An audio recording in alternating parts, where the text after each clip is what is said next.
Hello, everyone. To those who've been joining us for the past 7 sessions, welcome back.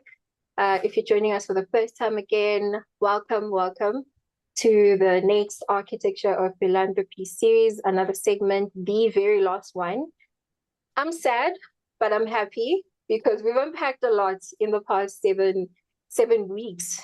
It's been intense, it's been productive, it's been eye-opening, and it's been very young and youthful. And so thank you so much for joining us again. My name is Tembegile Masego, and I lead the African Youth Philanthropy Network. This series has not just been a conversation, it's one that's building up to something much bigger, which is a policy brief and an advocacy project on how we build an enabling environment for philanthropy, but more so an effective African philanthropy ecosystem. We're not doing it alone. We partnered with Core Africa, the African Youth Panel, the Africa Evidence Youth League, Ashoka East Africa, Social Change Factory, and the Southern Africa Youth Forum, and all of you in the room. And so thank you so much for joining us. I am not your host today.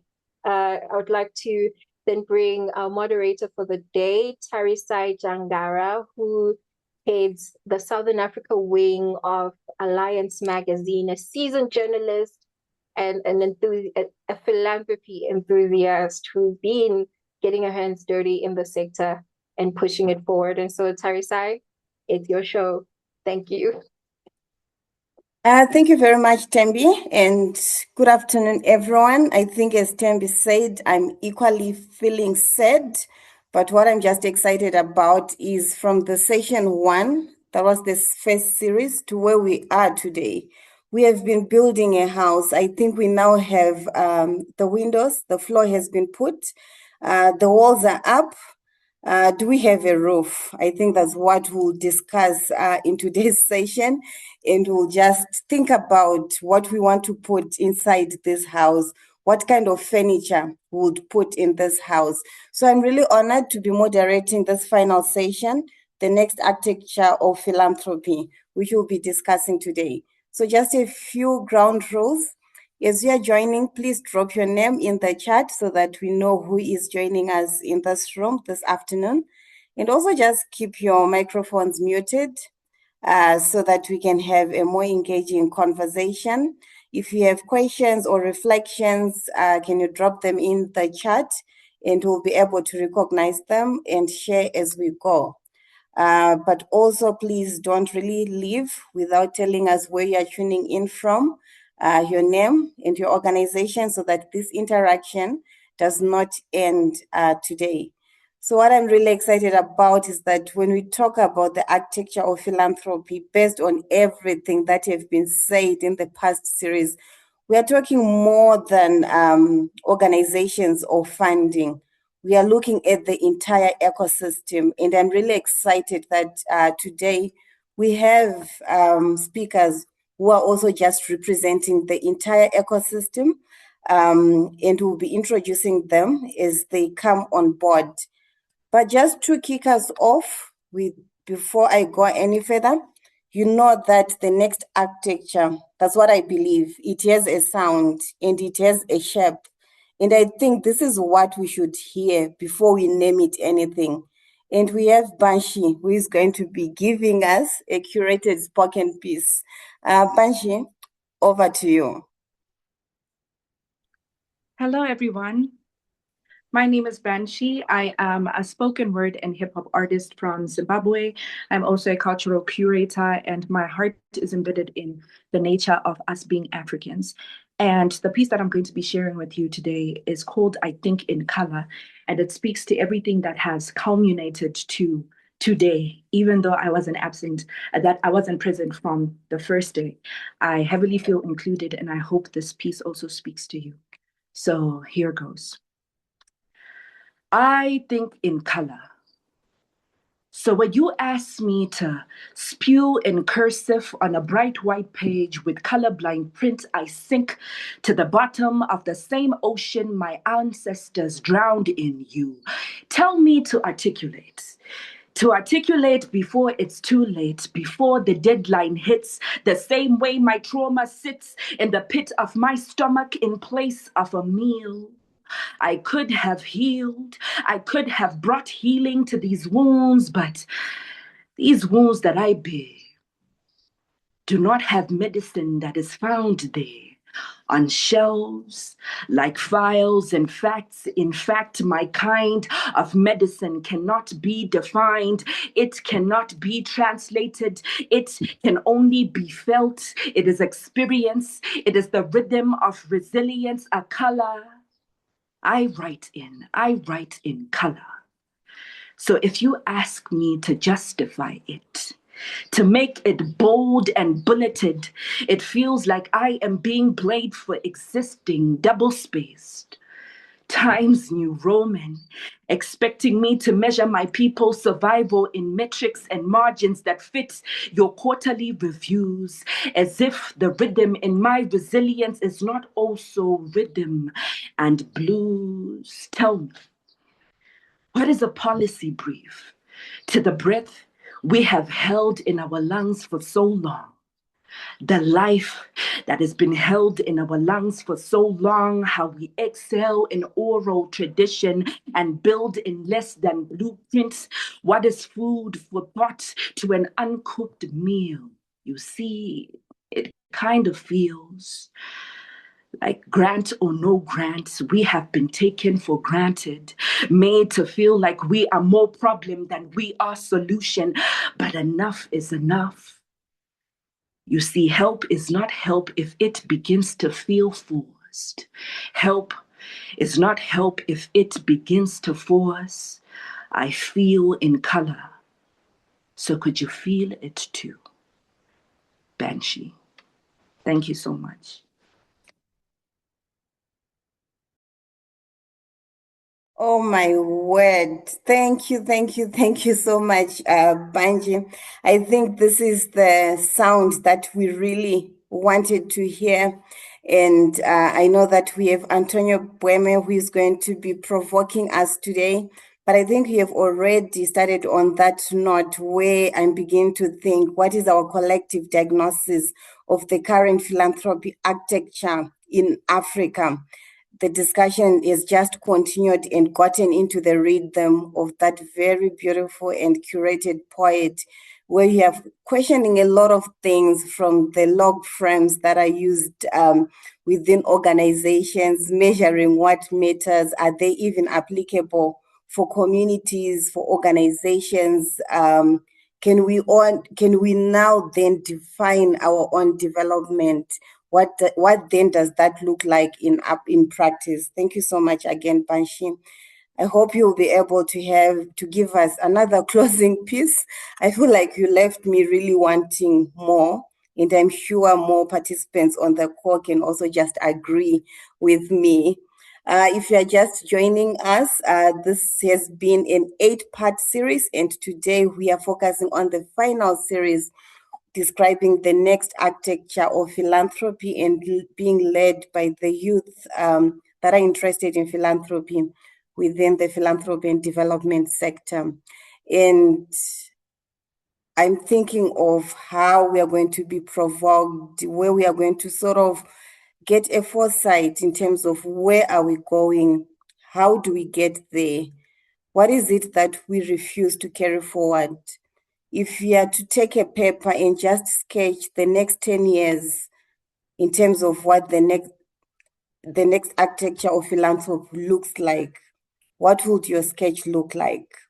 So to just provoke us and to move forward with the conversation, I would now want to call upon my colleague and friend, Antonio Bueme. Over to you. Thanks very much, Teresa, and much appreciation to Banshi. Kudos to you. That was a beautiful poem. So I want to do this in less than 10 minutes, so that I could hear your thoughts, or invite the rest of the team to share their thoughts around this. And I want to start from the time that Tembi shared the vision she had about this series. Special thanks to you, Tembi, and the team at AYPN. I think when you shared this, one of the things that came to mind, I think in our first conversation, was the desire to reimagine, philanthropy across the continent, African philanthropy in particular, and trying to see, what a good fit for the participation, the active participation of not only youth, but the broader, sector of practitioners would look like. So I think we've done a good job at that. So kudos to you once again. As I read through, the concept note at the start, I envisioned that this series had, something very important. Not only were we looking at, what is, we were thinking around what could be. And Dr. Tendai Morisa did a very good job. I don't know if he's on call or if he will, listen to this. I really appreciated, the first session where he pointed to, what has been, what could be, and, the challenge more so to organizations led by youth. And I felt that as he spoke, I thought, Tembi and the team at AYPN are positioned as, captains on this journey of reimagining what philanthropy would look like. So I want to offer, four provocations for us this evening. And I definitely open us up to thinking with me around what the next architecture of philanthropy could look like. The first is, we ought to appreciate what is, while confronting what must be. And I think as, I look through those that are present here, many of us, have been part of, this space for a while, and we must give, a thumbs up to what has been. Maybe not everything, but a few things that may not have gone well should also be pointed out very strongly. And of course, it's not a conversation with me unless there's an African proverb. So one that I was thinking of as I thought through this specific point is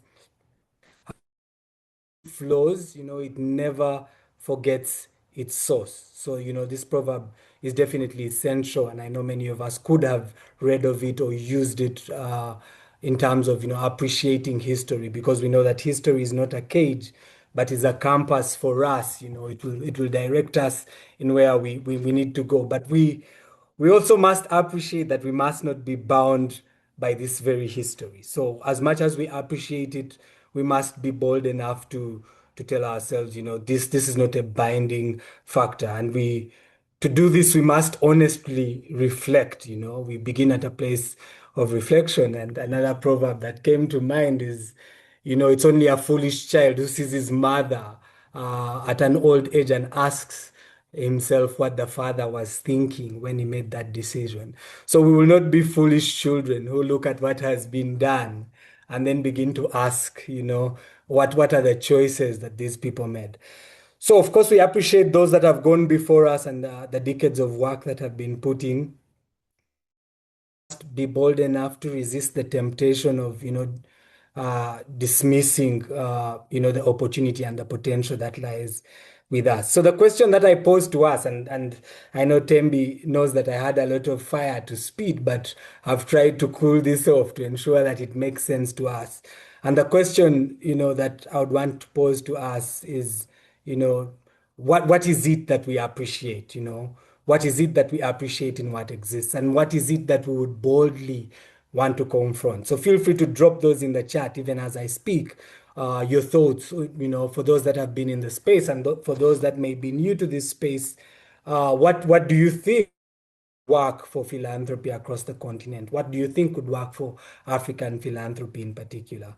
The second, point I want to put across is, the power of meaning and why definitions matter. In a piece that, Dr. Morisa put together, I'm a student of philanthropy, so I'm reading a lot and I continue to read, and I invite all of us to. I'll be sharing some of these links after.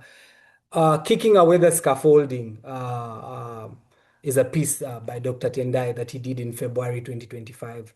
And if you have a quick link, please do look it up and share. But if you don't, I will share that after.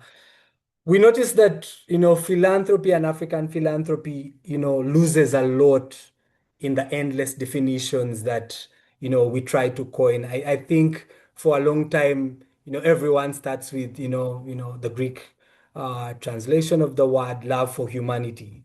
But then after that, it gets lost in, do we love the humans that have the money? Do we, love the humans that exist in our community? Do we,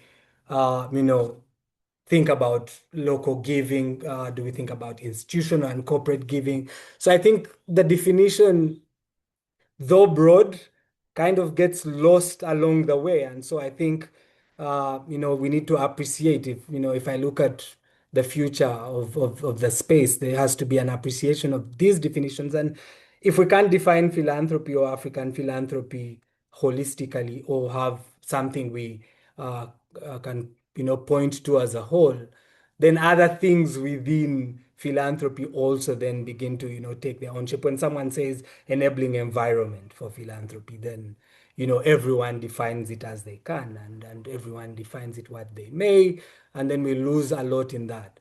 And I don't think, definitions are neutral. I believe that definitions shape, a lot. They shape who belongs, they shape what counts, and for the case of, philanthropy in terms of the financial flows, they also shape where the resources flow. So I don't think, maintaining an ambiguous definition helps us. So there has to be a lot for us to think about, if philanthropy is going to be defined more narrowly, or are we going to broaden it, or what do we think are those key things that we ought to look at? If you quickly think about it from the African perspective, if you think, how do we involve everyday giving? How do we involve solidarity? How do we think about systems of mutual aid? So there's a lot in definitions, and many of you are in the space know that, beyond enabling environment, we talk about systems change.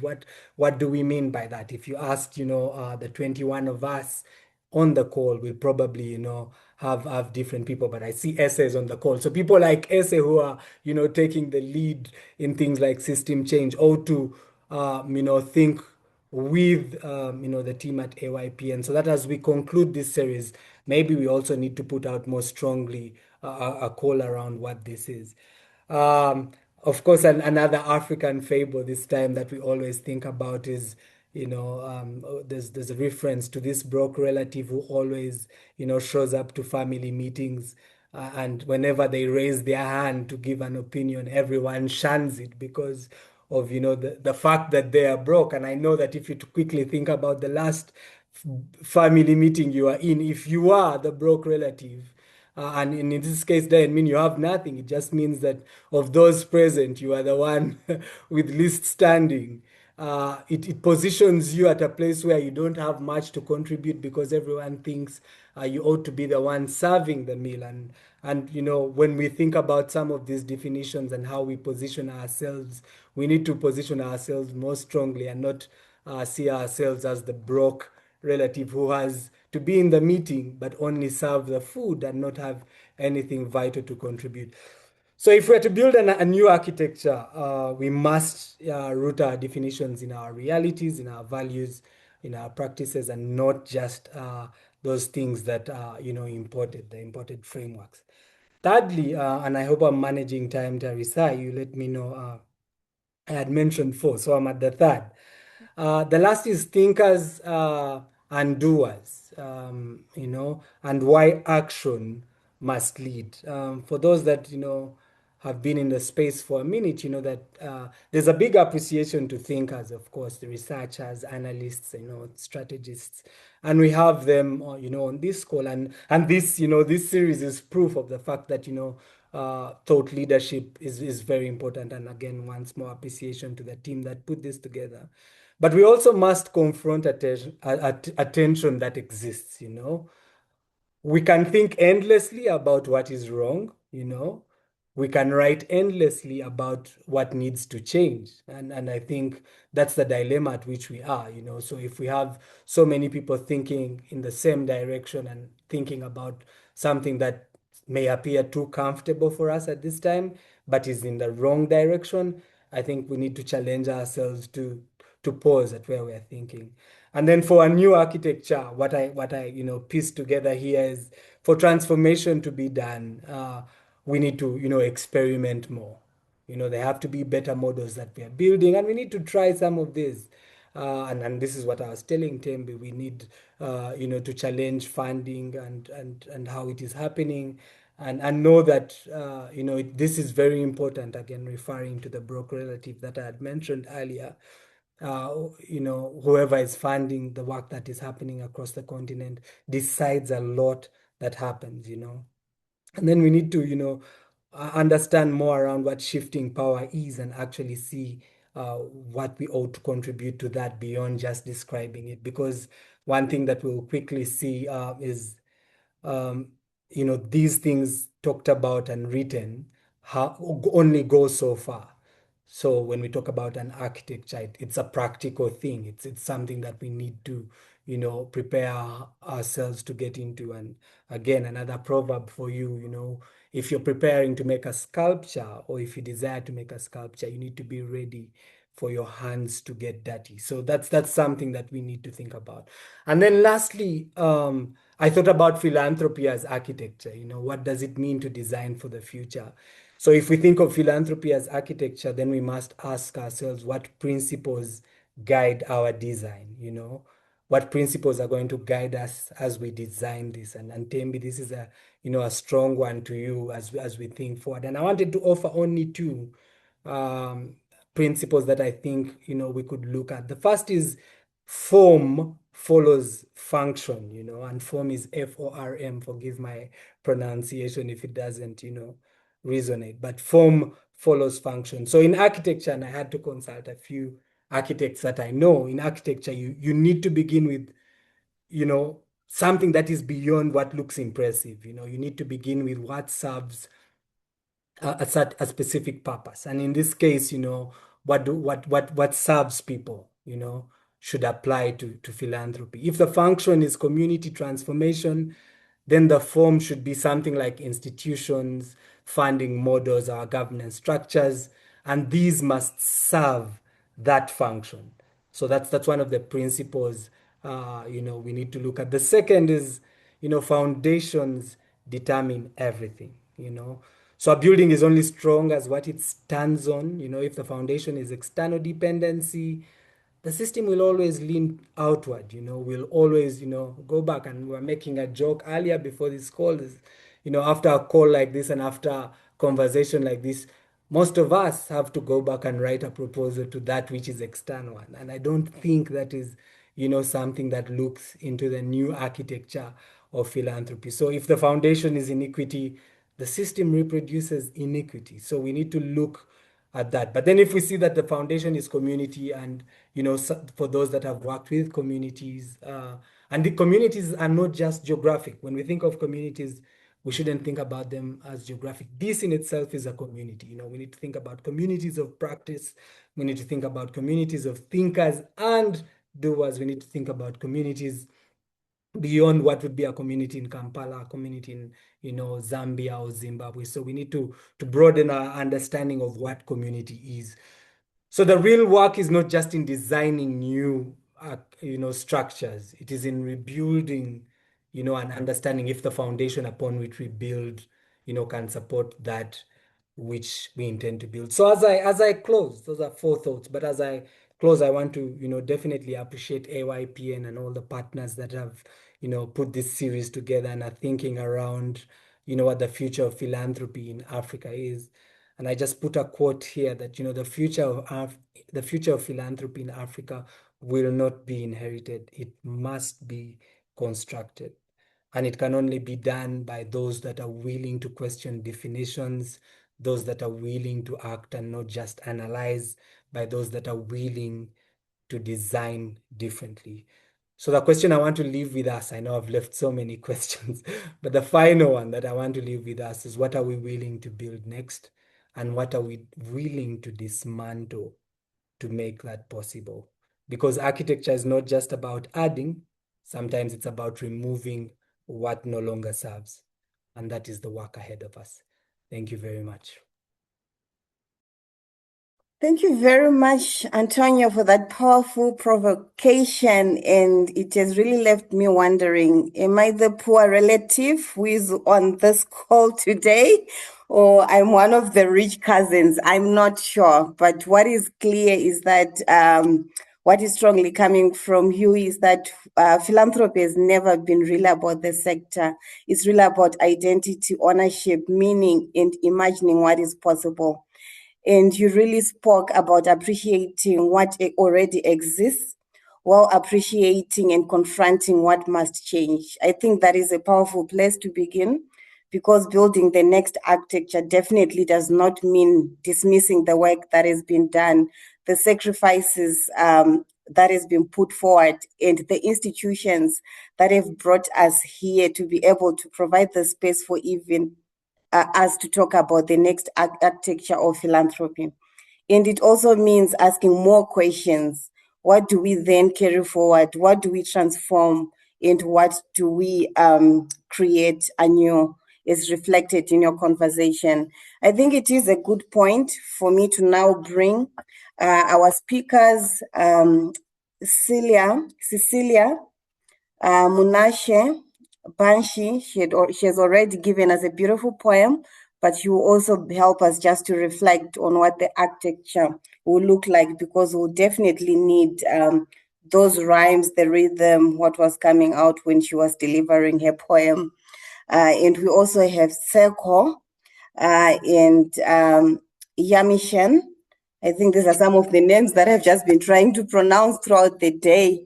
But I would allow our speakers just to briefly introduce themselves. But whilst they are doing that, can you then just tell us, when you look at philanthropy in Africa today, what is the greatest strength that we should think of carrying into the next architecture that we are talking about? Today is not the place to be talking about problems, challenges, all those were surfaced in the previous conversations that have brought us to the Part 8 series. So may you kindly introduce yourself and just reflect on the question, when you look at philanthropy in Africa today, what is its greatest strength that we can really carry forward and use as we build the next architecture of philanthropy? So we can have Munashe. May you please just come on camera, introduce yourself, and respond to the question.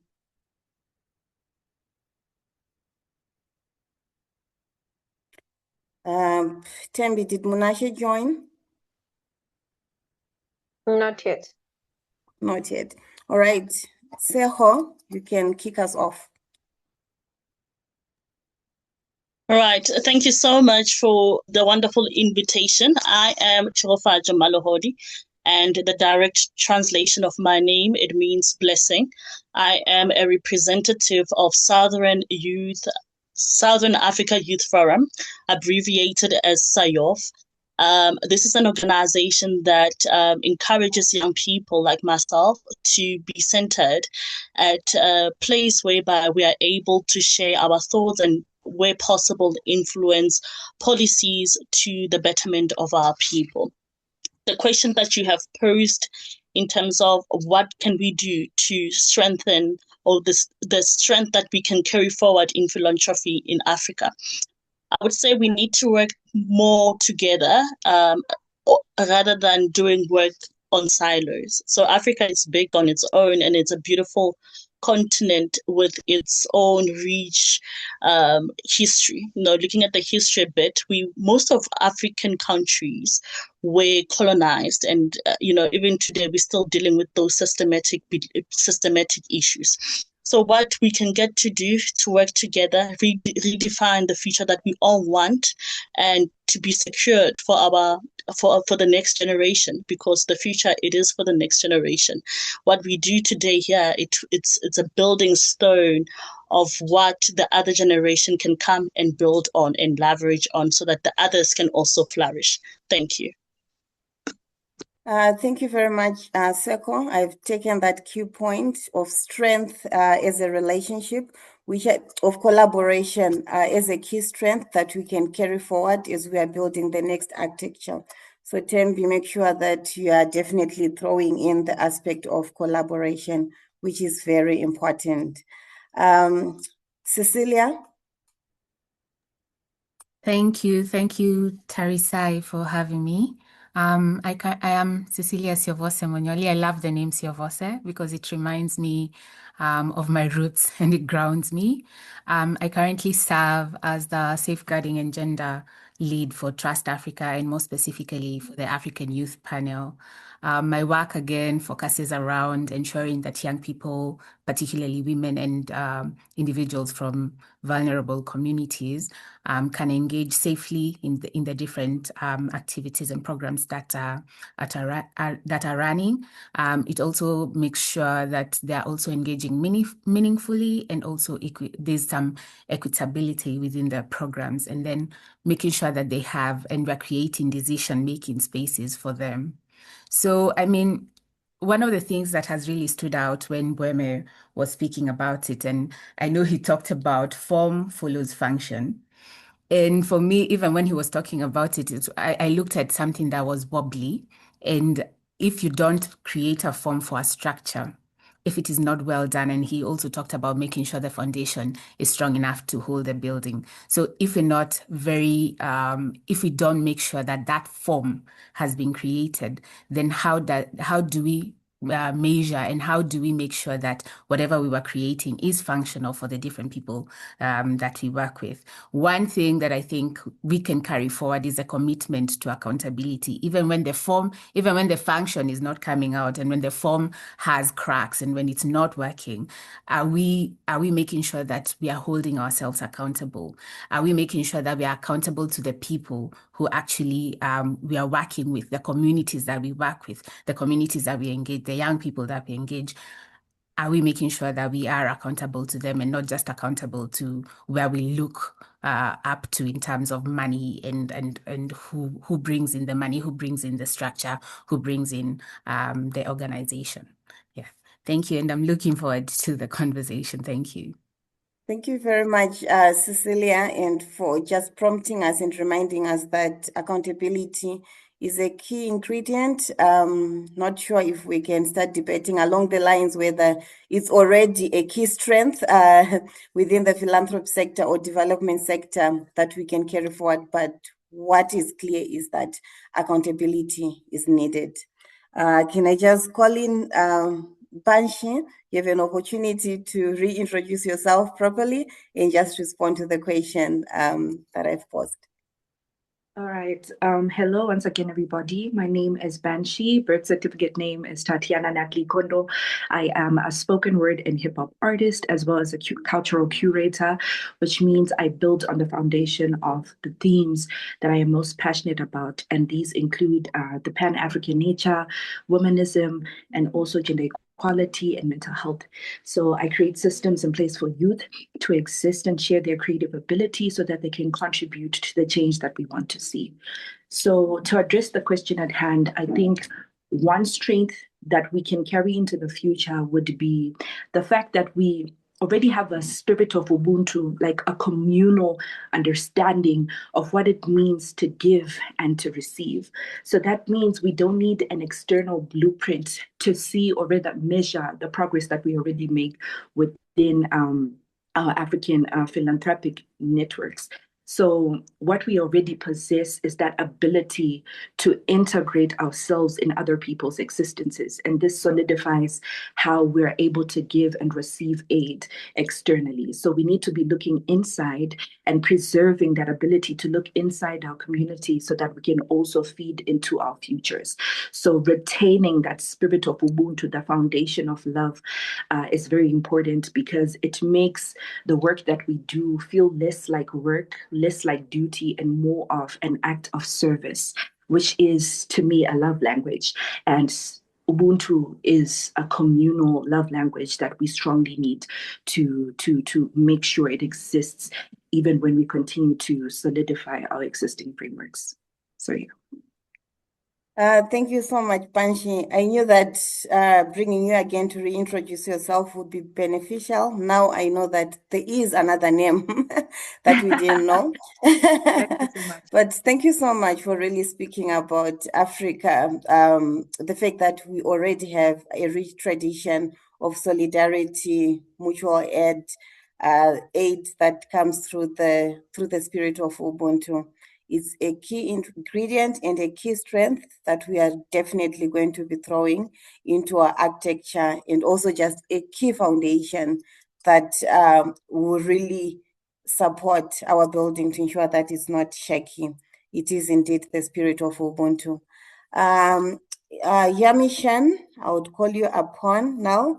Forgive me for butchering your name, but I'll hand over to you so that you can introduce yourself and just reflect on the greatest strength that philanthropy in Africa today carry, and we can really utilize in building the next architecture.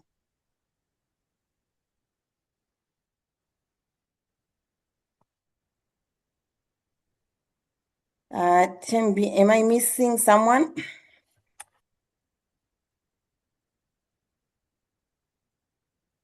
Yemeshkan is in the room.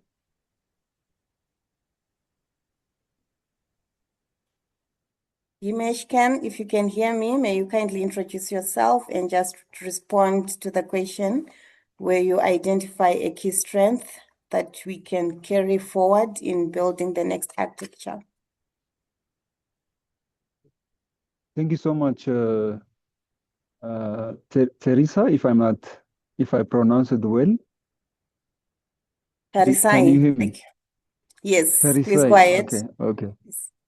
Okay, thank you so much. My name is Yemeshkan Tarakan, and I'm from Ethiopia. And by background, I'm a vet and medical public health. So currently, I'm working on the Blue Vet. It's a youth-led initiative.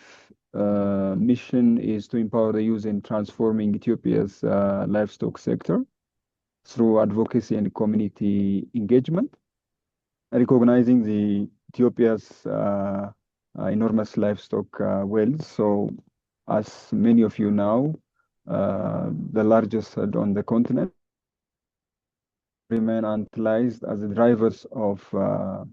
driver of youth employment and also entrepreneurship. So through consulting, training, and targeted advocacy, we work to position Ethiopia's livestock and the agribusiness sector as a viable, modern, and also high potential career pathway for the younger Ethiopian.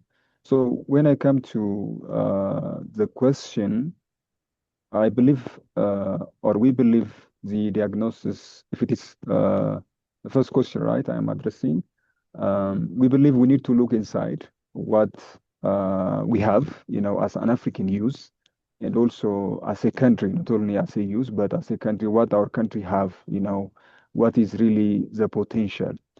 And the other must be, we need to own, the challenge, the challenge that we want to address when it comes to the current philanthropic architecture in Africa. The other thing is, it was mentioned by the previous speakers, we need to transition from aid to investment. We have been waiting, kind of support, funding, whatever the name, but we were looking outside, we're not looking inside what, people can do, what we Africans can do. Instead of looking outside, we need to look for inside, because the global funding tell us there are so many challenges when it comes to funding, not only for the youth, but also for the bigger. So we need to look for that. And the one of the things that I want to raise on this discussion is, we need to start the public-private or others, they said, people-private partnership. I believe the real solutions when it comes to Africa's challenge is, looking for funding. So we need to start looking for creating partnership between, the private sector.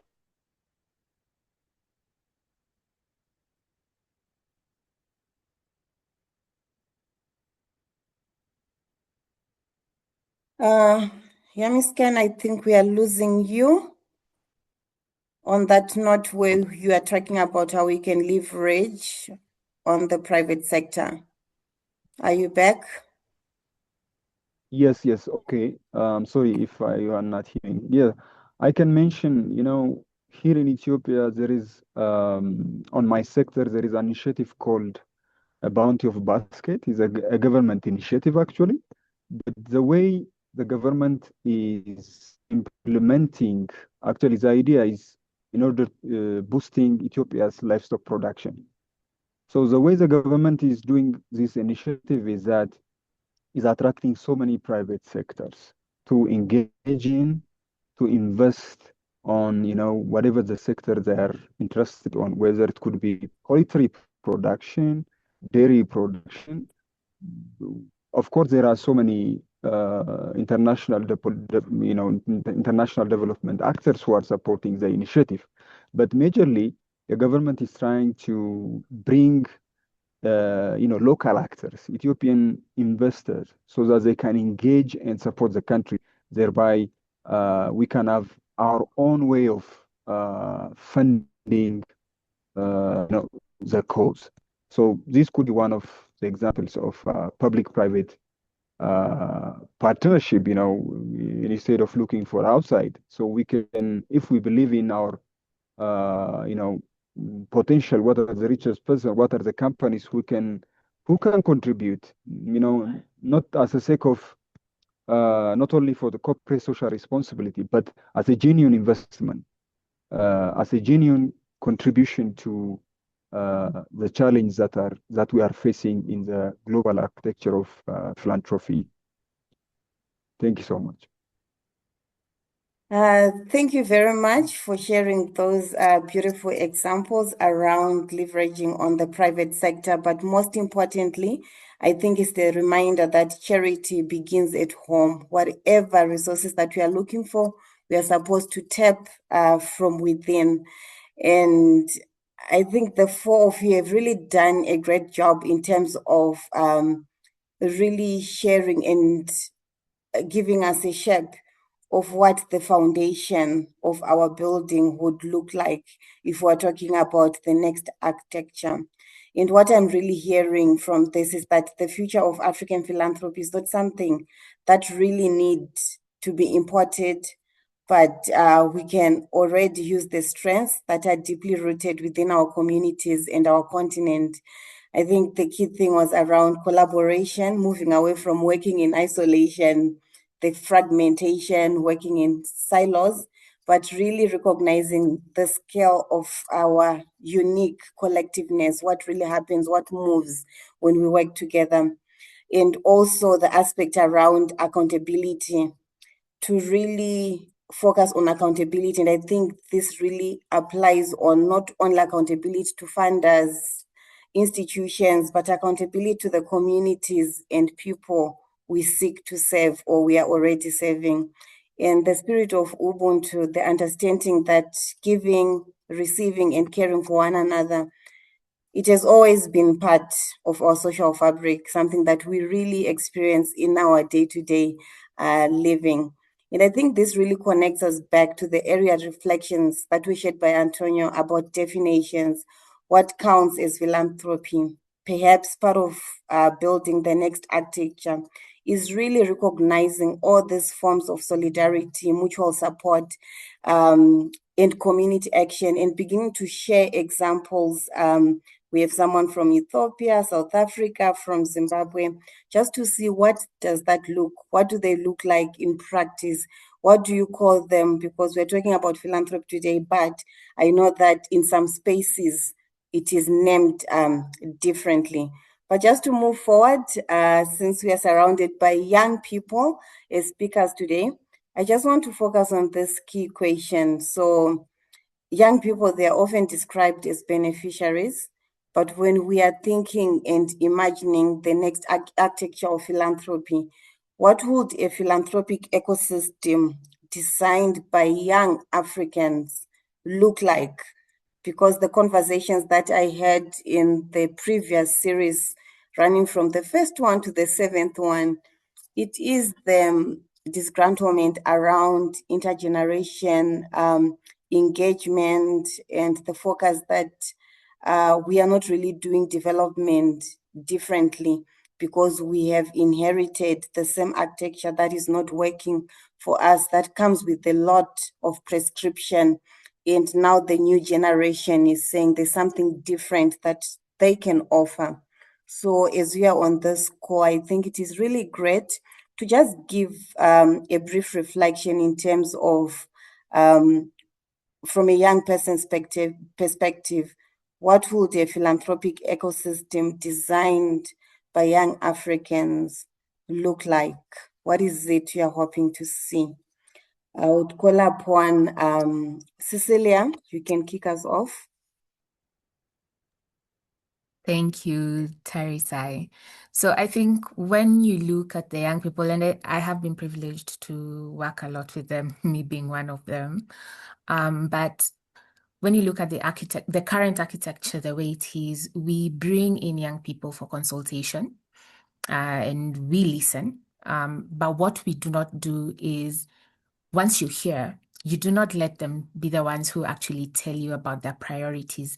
Still stay in the conversation to be able to make the decisions, to be able to actually have the power to make that decision. So when I look at what that architecture then would look like, is having a space where young people are invited, yes, for consultations, are invited to different activities, to different advisory structures. However, they're also given a space to influence what their funding priorities are, what that money is going to be used for. It will also be a place where young people are also given access to governance structures, and be the ones who actually call out where structures are failing, or to be the ones to provide solutions for different structural changes and different governance structures. And then also in terms of the resource allocation, be the ones who speak up in terms of where the resources are allocated. And one of the things I want to give an example of what we're doing in the African Youth Panel that has actually enabled this thing. We've seen young people come in, and one of them is, we were thinking about rolling out a training program for about 6 months for young people. And one of the things we did was we actually got practitioners who were in the space of training. We were bringing in the donor, we were bringing in different institutions, but we kept asking ourselves, if we're going to train young people, and this is what we want them to achieve at the end of the day, why are they not in the room being the ones to tell us what it is their needs are? Why are they not in the room to tell us how long this training they will need it for? And also, why are we not letting them be here to tell us about their financial needs as well? And when we brought them in, we actually saw a shift in terms of, okay, so this was the line we were actually heading to. This is what we wanted. We wanted to do this in 3 months. But the young people are saying, we might want to do it in 3 months, but we're not able to actually achieve what we want because we have these barriers that we have constantly had. And if you don't look at it quite specifically, then we're not able to achieve what we want in the 3 months. And we saw that shift, and it actually helped us to navigate through it. So for me, that architecture is making sure that we're not just looking at money. We're not just looking at where we get in support, who are we partnering with? It's, are we actually able to, do we have the power to make the decision around that money that is going to come? Do we have the power to actually define what our structures are going to be? Do we have the power to make sure that we direct what our priorities are and what our exact needs are? Thank you so much, Cecilia. I think it's the easier pronunciation. I know we want your African name, but I'll use this one. So you're really stressing on the aspect of power, and I really appreciate your thoughts around the youth being not only being consulted, but ensuring that even in decision making, they're also involved, like the full cycle of development. But when you stress about the aspect of power, who is supposed to give you this power? How is it supposed to be handed over to the youth? Because it's a gap, it's a complaint that we keep hearing within the sector. But as we seek to build the new architecture, I think it will be important if you can provide clarity so that we know how then we can engage the youth better. All right, thanks, Teresa, for bringing that up. So when we speak about, power is not, it's not a fruit on a tree where you just go and pluck it and you suddenly have the power. One of the things I've also learned over time working with young people, it's when they get into the room, and I'm so sorry to use this word again, their power dynamics. And sometimes it's because of their age, it's because of the different statures, it's because of different educational levels. And so you start to realize, oh, okay, so this person has is older, so they look like they would know what to talk about. And so you get in and you feel, oh, okay, maybe I don't have the experience. Maybe I haven't lived enough to understand it.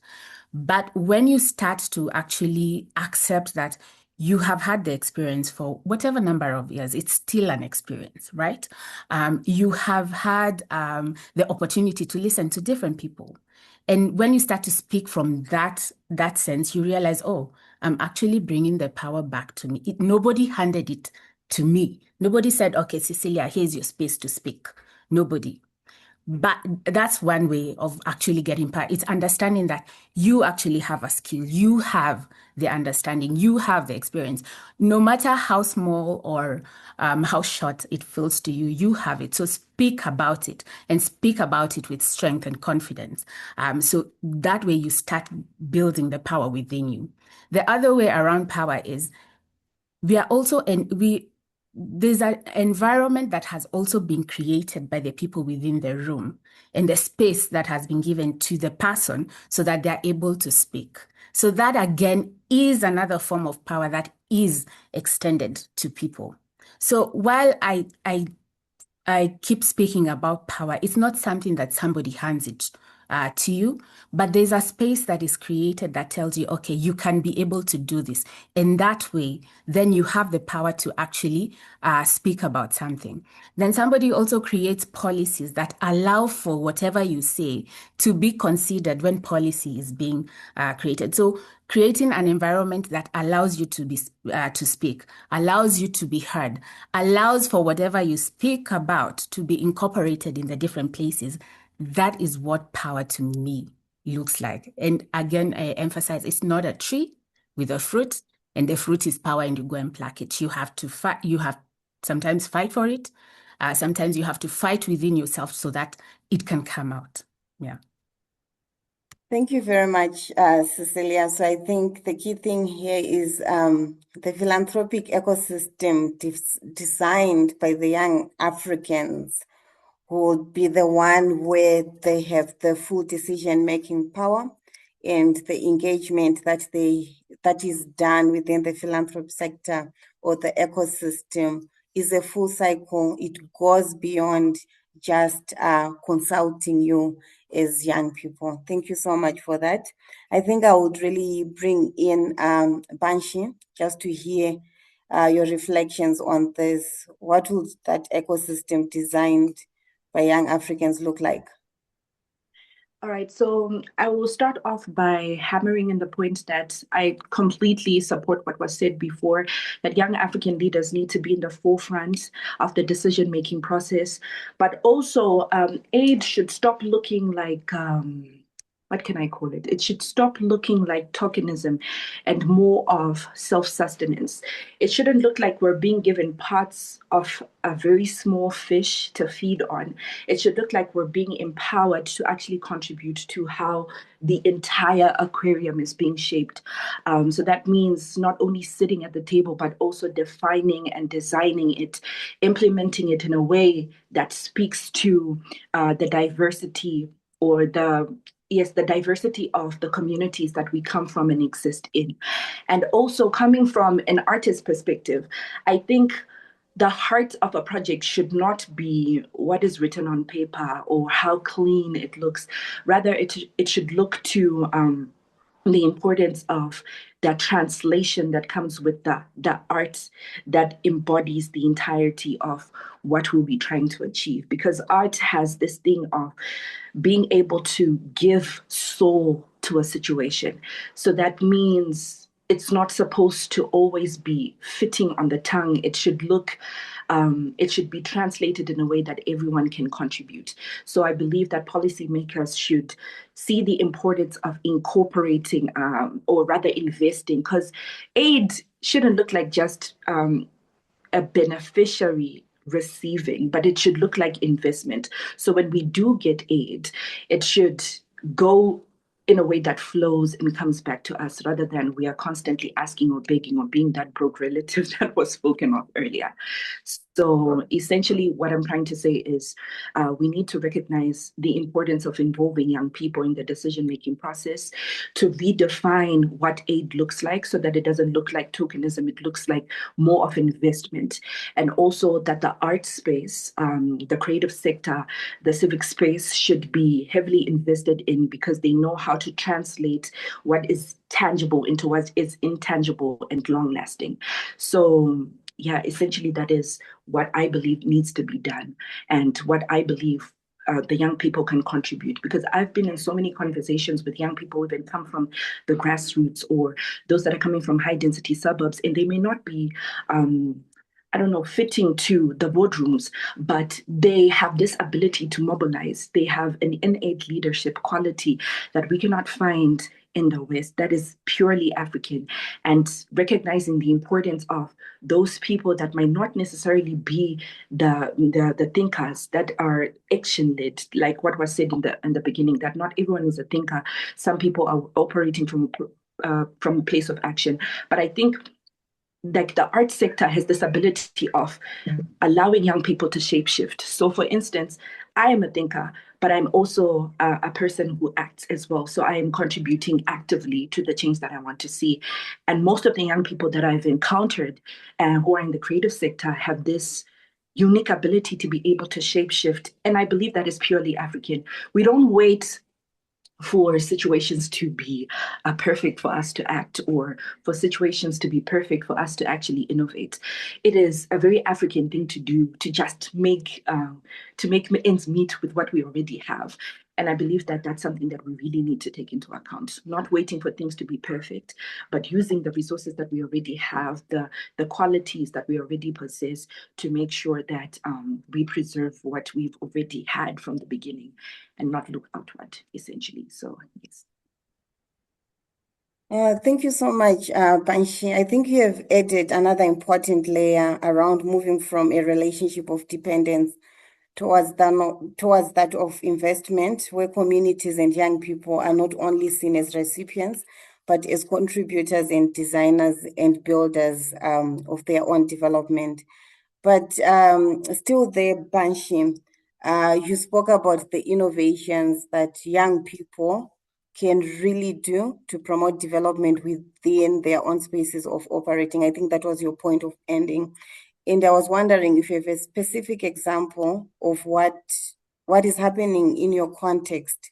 What is it you are doing as young people to promote the spirit of philanthropy, so that we can just help us to have a picture, so that when we're talking about what this philanthropic ecosystem designed by young people would look like, we already have a practical example that we can write on or think of.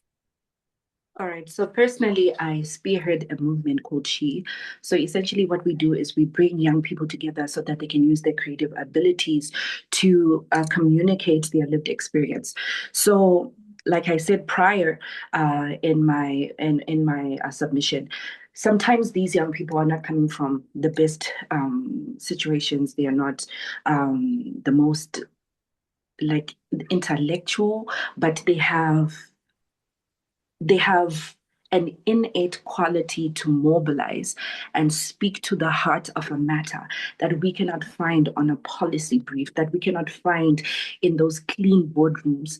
So kind of tipping the leadership pyramid so it looks like it's incorporating everyone, like everyone is being an essential part of the leadership or the change that we want to see.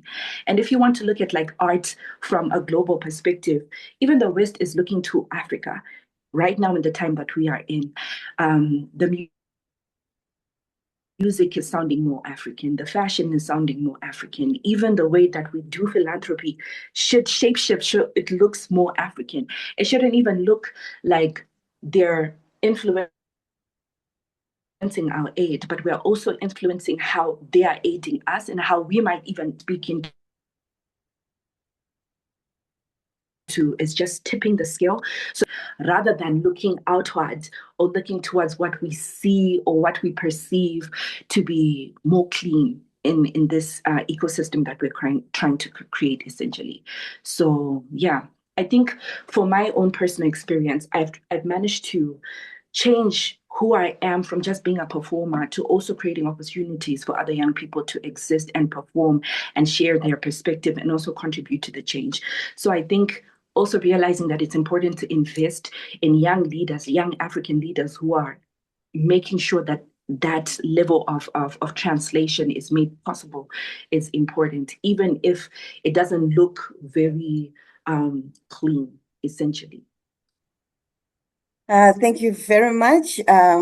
We'll take note of the key investments that needs to be done to support young people. I think it's a continued and ongoing process, because I know that there are different initiatives within the philanthropy sector that are clearly targeted at just supporting the young people. I think I'll call upon Yamishan.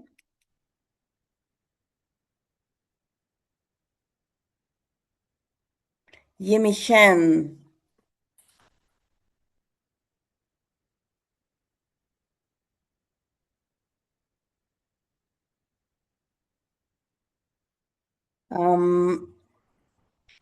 If Munashe you're on the call, please go ahead. If not, Shego, I'll hand over to you.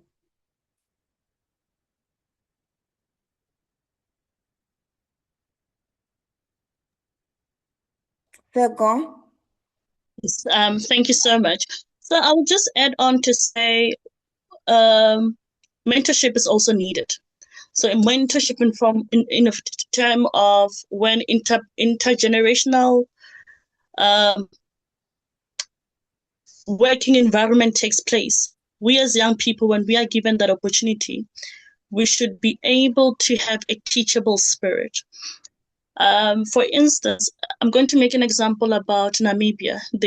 I love how they do their things. It's something that I got to discover along the way in terms of balancing gender. So what they do is that if a male figure is a chairman, they therefore need a female figure as a deputy chair. So in this case, what we can get to do or reshape is that, I'll give example in politics, is that if we have a Minister of International Affairs as a male figure that is an ultra experienced person, we can therefore in the same right ask for a deputy in that portfolio to be a young person, and to also balance the gender. It depends if this individual person that is a chairman or that is a minister in that portfolio, it's a male figure, we can therefore have a female figure, and we can do this vice versa with other portfolios.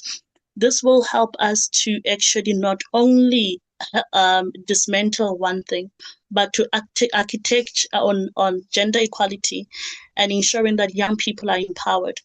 And usually when we say young people should be given a table or a seat of influence or decision making, we're not asking it, we're not saying this as a way of we pleading, just get a young person randomly. We are saying young people are here, the ones that are teachable, the ones that are qualified, the ones that are well-deserving, regardless of cadre deployment, they should be given a seat.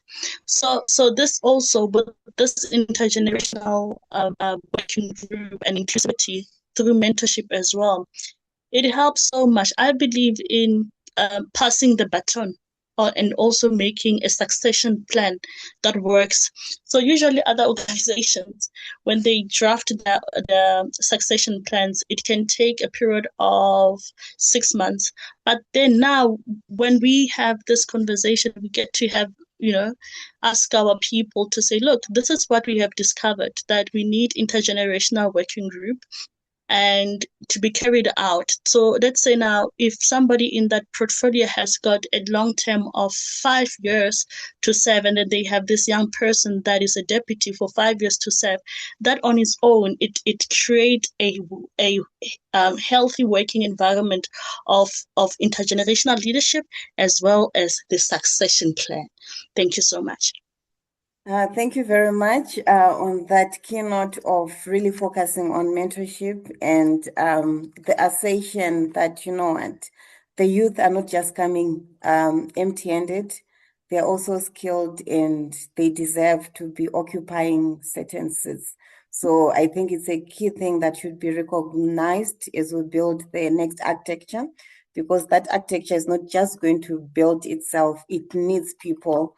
I think there was a post on the chat where Antonio was just making reference that if we look at young people today, they're also going to be older and they're going to be occupying some of the bigger roles that exist today. And Yolisa, I think I'm picking this from the chat. She's just stressing that I also think in truly building the house, we should integrate arts and theater in not telling the story, but advocating for the mobilization of African resources for quality well-being, African giving for Africans. It can no longer be on the sidelines.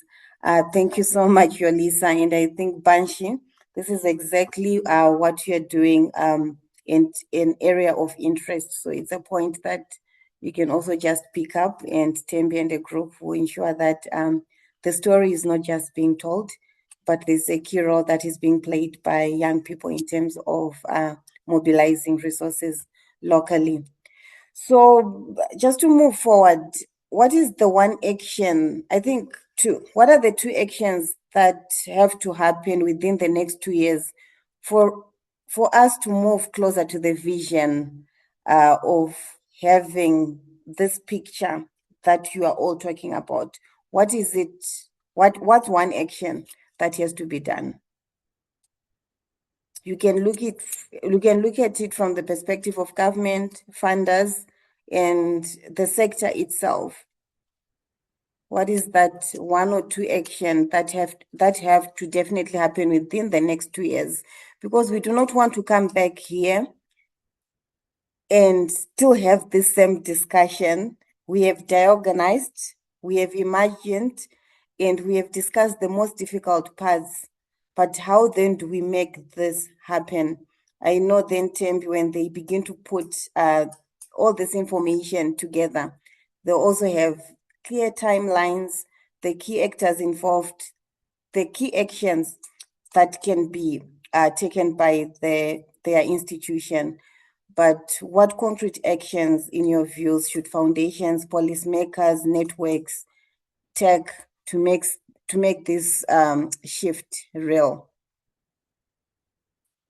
Cecilia? So I think for one, because I really talked about power and the sharing of it, not just opportunities. I mean, for me, it would look like platforms where one, communities actually have the opportunity to influence decisions. So the decisions that are made, you can actually see that this was a decision that the community, in junction with where the funds or the sources or the resources are coming from, they do the decision making together, and they give priority to the community because they are the ones living, experiencing life as it is in that context. I know you said one, but I want to talk about this in terms of young people. Also, just making sure that young people, instead of just I'm looking for the right word. Instead of just inviting young people to different activities or short-term cycle opportunities, enabling them and giving them enough so that there's a long-term sustainability of whatever is happening. So, I mean, you're not just invited to go for a conference. You're not just invited to go for an activity. You're invited to go for the conference. You're also told to sit through another 1 week of workshopping, whatever it is. And then you're invited again for a 3 month stress testing kind of activity.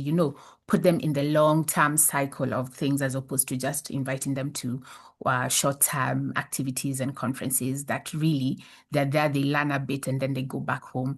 They never make choices about some of the things they talk about. They never get to actually understand what are the policies around the different areas. And sometimes they do know the policies, but again, the opportunity for them to make changes or speak up, the opportunities are not also extended to them.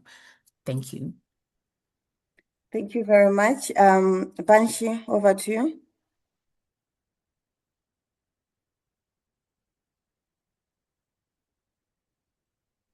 Banshi, are you still with us? Just to give us 2 concrete actions.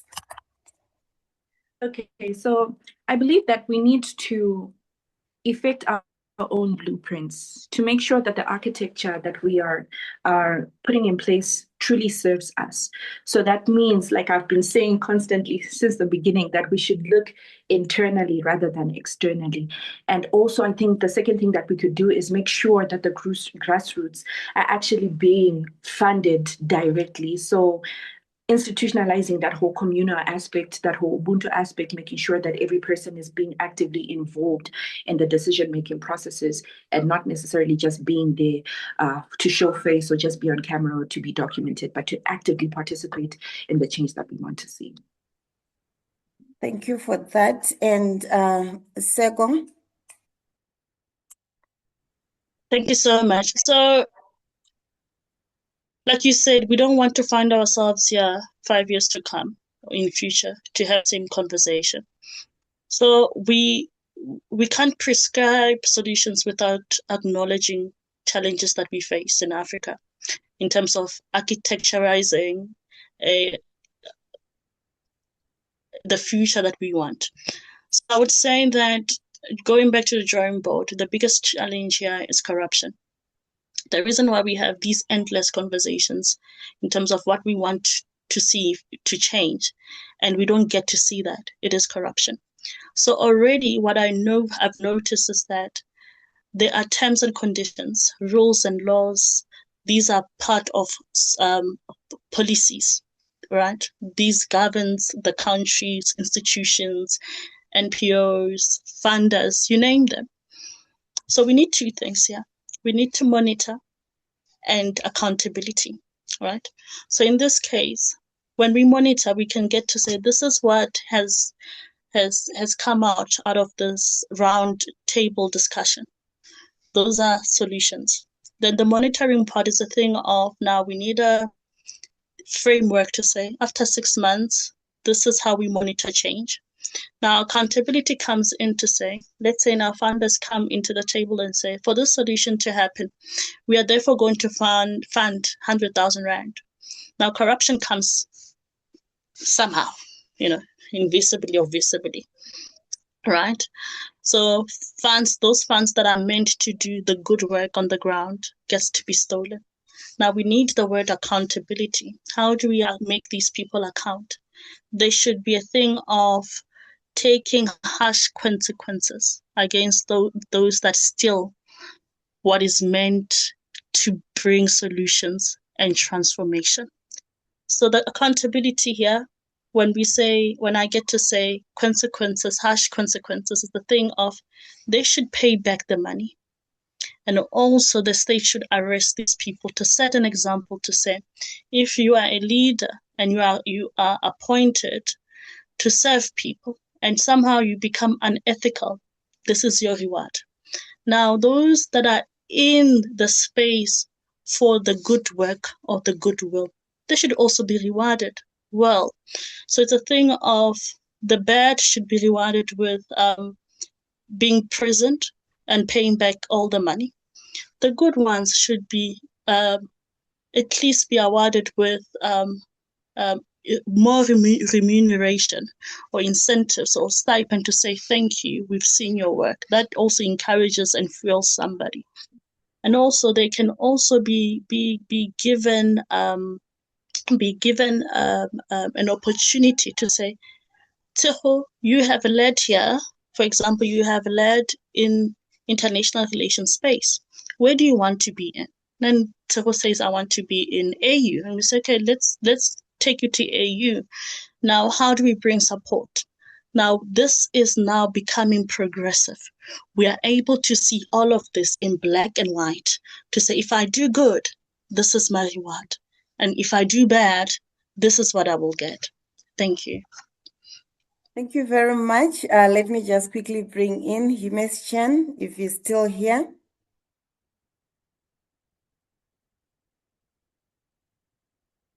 I think at this moment, I would want to just hear from the floor, the participants that are here today. What are your thoughts on all this that we are discussing? What does the next architecture of philanthropy look like for you? And what changes do we need to really put in place? And to what extent can we be involving the young people? So please, if you have any thoughts, anything that has just touched your heart, your mind, your soul, just unmute yourself and speak through the mic. I'll just be looking through the few comments that have been thrown in.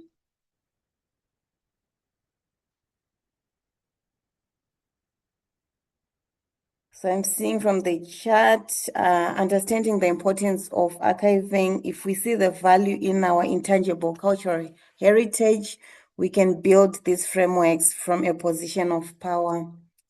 Thank you, Banji.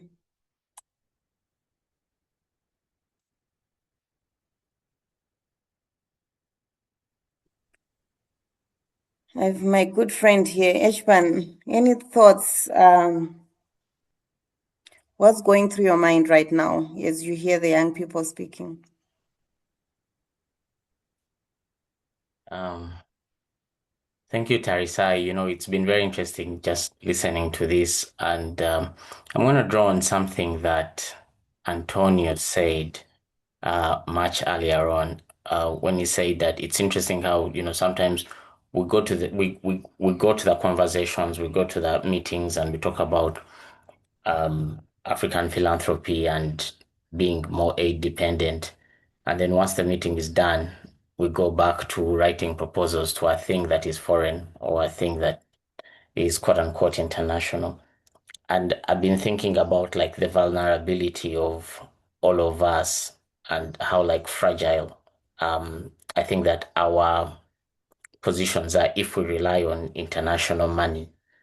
But in that same context, there's also a narrative that is very present in these conversations where it's almost as though there is a very specific way in which we can become less aid dependent. And that specific way tends to be focused on things like, tends to be focused on a very specific shade or a very specific type of local fundraising. And I think that sometimes in those conversations, even though we say private sector, we sometimes shame people who talk about, and I use shame in inverted commas, we sometimes shame people who talk about social enterprises, especially if those people are from a civil society and human rights background. And we also shame people who talk about accumulating capital because of a very strong present anti-capitalist rhetoric within these circles. And the more I listen to these conversations, the more I feel like if we are going to be if we're going to build African philanthropy for what it is and for what we're talking about and to be truly donor dependent, then all bets are off. I mean, like the way that we accomplish that dependence, that independence cannot be subject to the approval and the validation of the international aid system. And that whatever method that we choose for ourselves, we should not seek the validation of the international aid system. And I sometimes feel like when we talk about African philanthropy, there's a shade of it for which we don't want to offend the international system. And we forget that the international system built its capital through very complex ways of accomplishing capital. And I think that we need to stop shaming Africans who go down that path. Because in shaming them, we are kicking away the ladder that other organizations or the international system has used to accomplish its own independence. This is the thought that's coming to me right now. Thank you so much, Ishpan, for reminding us that we should not be apologetic and we should not seek validation. Whatever architecture we are building, whatever it looks like, it should be inherently African for Africans. We should not be importing any external models. Thank you so much. Eda, I know you are here, and I just had a quick question for you because I know Sivio is doing very great work in promoting philanthropy in Zimbabwe. How are you working with young people? If you were here from the onset, I think there was a thought around the engagement of youth at the onset of a program, or just them being invited to a workshop. Beyond that, there is no long-term or sustainable engagement. If you can just briefly reflect on that, I would appreciate. Eda.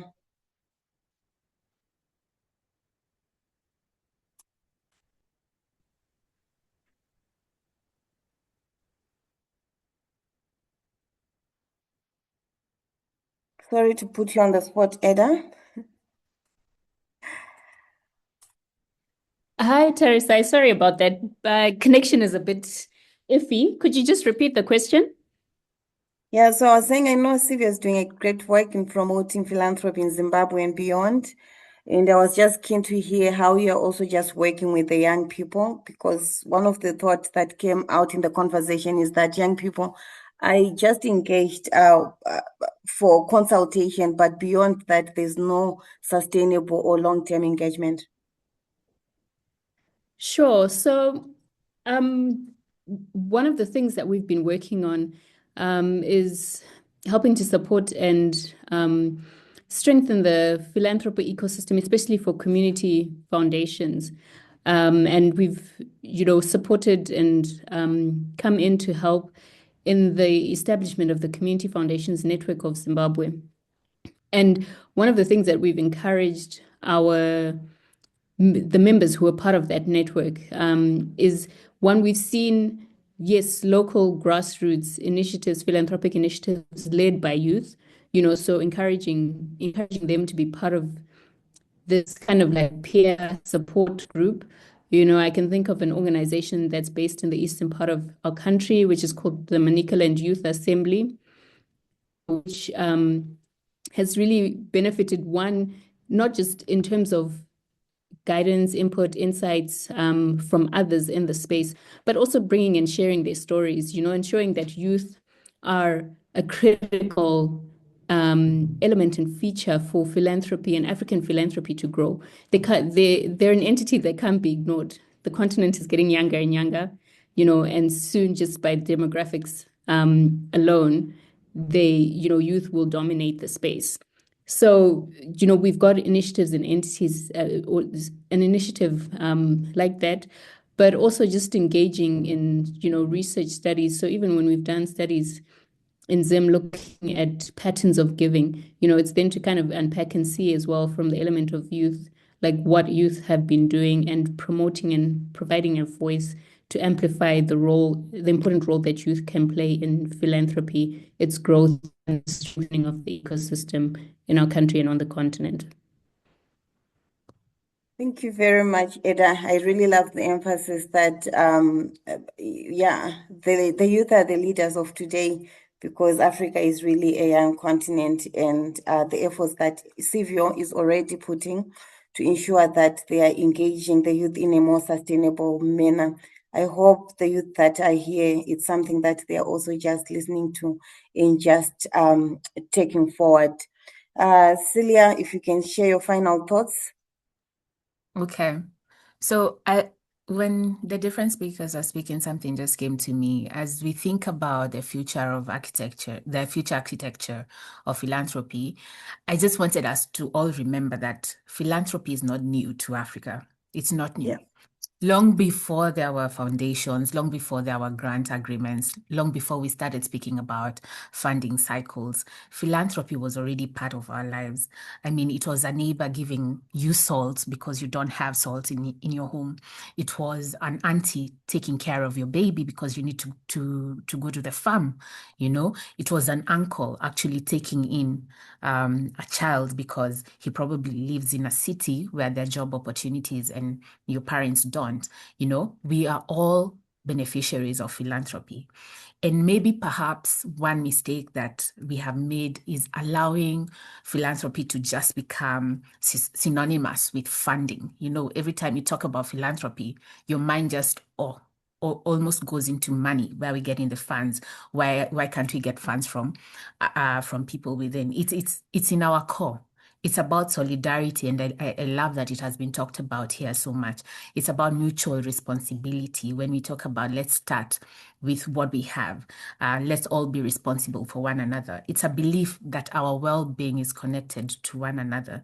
So if we can at least reconnect that as Africans and reconnect modern philanthropy to be rooted in the values that we have constantly had as an African in the continent, because when you move from one country to another, you realize that our values are not so different.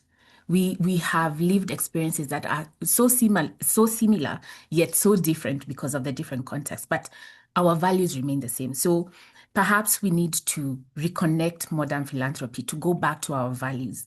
And that will bring us together in terms of who is being involved, who is getting out. Even I loved, I think it was Shego who talked about the evaluation. When you're evaluating what funding has done, you know, are you going back to a community and checking, okay, what were the effects in the community? How did this community grow? Did we actually enrich their values, you know? So I think it would be good to just center back to our values as an African, as a community, as Africans, and bring back modern philanthropy, bring it to these values, and then recreate that architecture. Thank you. Thank you so much. Thank you so much. Banshi, what's burning? What's burning in your heart at the moment as we come to a close? Final thoughts?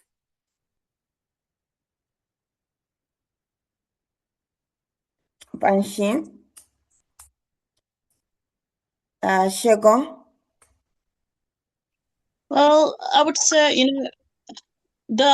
I'm going to quote the first black president of South Africa, and that is the late Nelson Rolihlahla Mandela. He said, "It seems impossible until it's done. These conversations can bring change. And if they are taken into high standard of consideration, years to come, we will be able to sit and say, this is what happened when I was a speaker there, and this is what I said." And it's great to see that this is starting to be populated in other African countries. So I would tell young people that I hear, do not give up. Keep knocking on those doors. Because at the end of the day, it is not about them, it's about you and the type of conversations that you're having with your cycle of influence. And never give up, make change. Like I said, it is doable. This is doable. Just be able to confront systematic failures. Be able to confront this. If it was built to oppress a Black person, we can be able to rise together and confront this and confront it forever, and we can be liberated. Thank you. Thank you very much. I think what I've really taken from this conversation is that the future of philanthropy in Africa is not in the end about mobilizing resources. I think that has been emphasized by Celia, that when we hear philanthropy, then we immediately think about resources. It's also not about it is about redesigning relationships. I think you mentioned collaboration as a key ingredient, and it is also about the redistribution of power. The issue of power was really emphasized, especially in relation to young people. It is about strengthening accountability. I think a point around corruption was also really raised in terms of how we're supposed to speak against corruption. It was also just to promote transparency within our institutions and when we are engaging with our communities. It is about investing in local leadership. We have been told, we have heard that the youth, they do have the skills, the potential. They just need ongoing mentorship, and they're also ready to take up the different leadership positions. And most importantly, it is about ensuring that communities are not at the margins of philanthropy, but at the center of it. So the next architecture of philanthropy cannot simply be imported or inherited, something that Eshban has just emphasized. It must be imagined, designed, and built by Africans in partnership with communities and grounded in the realities and aspirations of the continent. I think this has really been key. And to the speakers, you have been awesome. And thank you so much. The participants who joined us this afternoon, this evening, we also really appreciate you. And to the team that organized this conversation, the last of its series, we really thank you, and we look forward to seeing more of these conversations.